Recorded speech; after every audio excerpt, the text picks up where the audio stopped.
Bonjour à tous, j'espère que vous avez la forme olympique, c'est Pierre de la chaîne Crazy Kid qui vous retrouve aujourd'hui pour un déballage, unboxing, revue de boîte de la palette humide Army Painter. Alors on va voir ça tout de suite. On nous dit qu'il y a 50 hydro sheets. Deux comme ça, on a de quoi fermer, vous voyez, bon on va aller voir ça direct, hein, c'est tout écrit en anglais. Army Painter qui est je pense plutôt une marque issue de l'univers de tous les trucs Warrior, tout ce machin. Alors, c'est bien présenté, dites-moi. Papier bulle, c'est toujours marrant. Ah mais ce sont des petits donc ça ne perd pas très tôt. Alors, qu'est-ce que nous avons? Oh, joli. Eh bien franchement, l'emballage est super. Alors déjà, il y a du... Ça c'est sûrement du... Ça fait très classe, quoi. Alors là, tout est écrit en anglais, mais ça, c'est pas bien méchant. J'ai l'impression que... Oui, on nous explique pas mal de choses. Oui, il y a même des explications pour dégrapper correctement et tout. Donc ça, c'est sympa pour les débutants. Mais oui, vous voyez, on est vraiment dans l'univers des... Vous voyez ces machins-là, il y a des gens qui font ça, alors ils jouent sur des plateaux avec ça. Ça a l'air marrant aussi. Donc voilà, il y a ça dans la boîte. C'est franchement sympa. En couleur, ça fait très très classe. Très classe. Ok, nickel. Et alors tout un assortiment de matos. Hein, vous voyez ça par exemple, je l'ai chez... dans une autre marque, je ne sais plus laquelle. Alors ici, pardon. Alors là on est sur du papier glacé. Couleur, c'est la grande classe internationale. Voilà, donc là il montre un peu tous les types de colle apparemment qu'il y a dans cet univers-là. Ouais, mais c'est sympa pour ceux qui s'intéressent à ce genre de trucs, c'est très sympa. C'est vraiment très classe. Ouais, c'est très classe. Je trouve ça très sympa. Ok, bon. Alors ici nous avons... l'emballage il est vraiment bien foutu. Hein. Voilà, ça c'est les trucs qui m'intéressent pour faire mes tests de viscosité quand je fais mes dilutions pour les rollers. Alors on a encore un truc sympa ici. Ah mais c'est cool. Voilà. Il y a une explication. Voilà, il y a une explication très simple. Où le dessin parle de lui-même. Voilà, numéro 1, numéro 2, numéro 3, 4, 5, 6.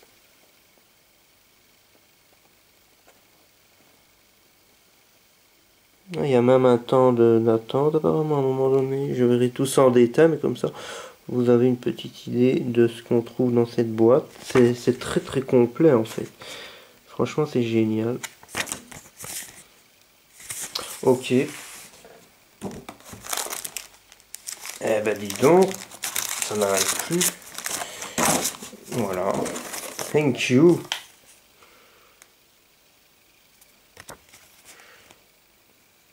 Il y a de quoi contacter. Alors, qu'est-ce que c'est que ça? C'est encore tout des trucs publicitaires pour les gammes de ceux qui font les figurines. Regardez ça là, toutes les couleurs. C'est toujours amusant de voir ce qui se passe dans d'autres univers modélistiques. Ok, sympa. Nous allons finir par arriver au matos.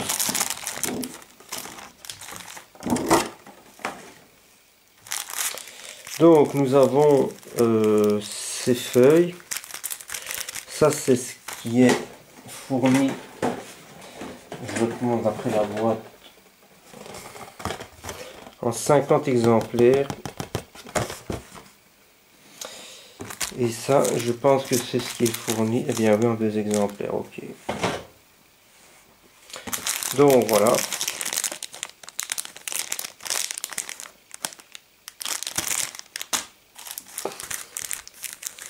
Et puis maintenant on va voir la boîte en elle-même.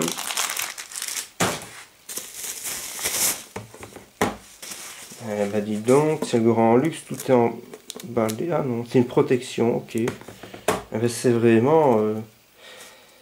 ils n'ont pas fait dans... Ils n'ont pas lésiné sur le détail.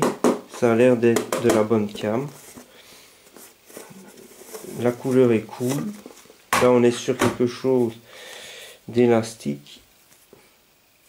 Ils ont mis leur petite marque dessus. Ici on a une texture, voilà, sympa. Ils ont gravé The Army Painter.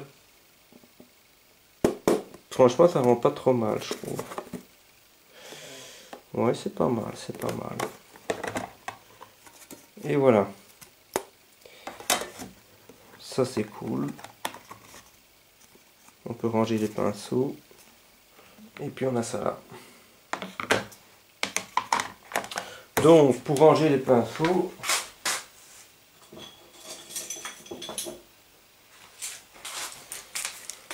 c'est vraiment sympa.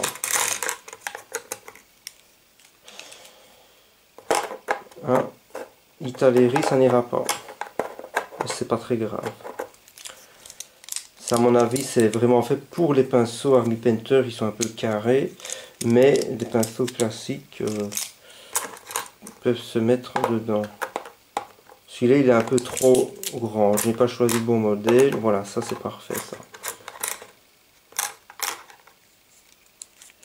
Et bien c'est sympa tout ça, très sympa. Donc l'Italeri on peut le mettre mais ici à côté, voilà.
Alors, nous sommes quelques heures plus tard, on va voir en tout ce qui se passe. Voilà, quelques heures plus tard, comme on peut le voir, eh bien, la peinture n'est pas partie dans tous les sens. Vous voyez? La peinture n'a pas commencé à partir en éclair dans tous les sens. Ça fait quelques heures que j'ai laissé ça comme ça pour voir. Donc ça c'est quand même génial. Alors j'ai vu une vidéo YouTube quand j'ai hésité à acheter une palette humide. Un gars testait cette palette, il a comparé une autre, il expliquait qu'elle n'était pas terrible parce qu'au niveau de la conception, le machin tombait pas pile par-ci, par-là, blablabla. Mais le gars il n'a pas saturé la matière, il a inondé sa palette humide. Donc forcément avec toute l'eau qu'il y a, vous imaginez bien qu'il a eu les effets dont je vous parle maintenant. Donc ce n'est pas parce que la palette humide n'est pas bien conçue, c'est simplement parce que y en a qui ne font pas comme il faut, c'est tout. Donc attention aux débutants, si vous regardez cette vidéo, faites attention à ce que vous voyez ou entendez sur YouTube. Moi je n'avais pas encore de palette humide, mais en voyant sa vidéo, j'ai tout de suite compris que c'était exagéré. Regardez moi ici, voilà ce que vous avez. Vous n'avez que ça en eau. Et en fait, ça fait le taf. Il y a des gens, ils remplissent au moins jusqu'ici. Et puis, ils vous font un test d'étanchéité. Ils vous font un test d'étanchéité après avoir blindé d'eau. Ils font ça et ils disent, oh là là, c'est pas très étanche parce qu'il y a l'eau qui passe. Mais c'est normal. Si vous avez rempli le bazar à ras-bord, il y a de l'eau qui va passer. Donc ici, regardez, déjà, il n'y a rien qui est venu tacher. Tout est sec, tout est nickel. Il n'y a pas d'eau qui a coulé parce que je n'ai pas inondé le bazar. C'est juste le but recherché qui est atteint, c'est-à-dire maintenir une peinture hydratée de manière à ce qu'elle ne sèche pas. Donc on économise la peinture, puisque même demain, je pourrais encore l'utiliser, j'en suis pratiquement certain. Et ça c'est super, quoi, c'est vraiment la classe. Du coup, voilà. Parce que moi, normalement, j'utilisais des trucs comme ça, de chez Action, à quelques cents. Je mettais un peu de peinture Valerola, un petit peu d'eau là, je mélangeais. Voilà. Mais la peinture séchait très vite, il fallait en mettre un peu plus. Le lendemain, c'était foutu, c'était inutilisable. Et même parfois, pendant de longues sessions de peinture, il fallait remettre un peu de peinture, un peu d'eau, c'était laborieux, c'est chiant. Et ça, c'est foireux, quoi. Alors que là, ben, on met une ou deux gouttes, et puis c'est maintenu hydraté, et du coup, je ne dois plus rouvrir mon petit pot de peinture, et c'est hyper économique de faire ça. C'est quand même la classe. Donc voilà, franchement, de ce que j'en vois là direct, c'est super, super sympa. Je ne regrette pas d'avoir pris ce modèle. Donc l'idée, après quelques heures, c'est de voir où en est la peinture. Est-ce qu'elle s'est maintenue? On va voir ça sur le bras de Cold Trickle. Déjà en allant dans la palette, oui, c'est toujours bien. Voilà. Nickel.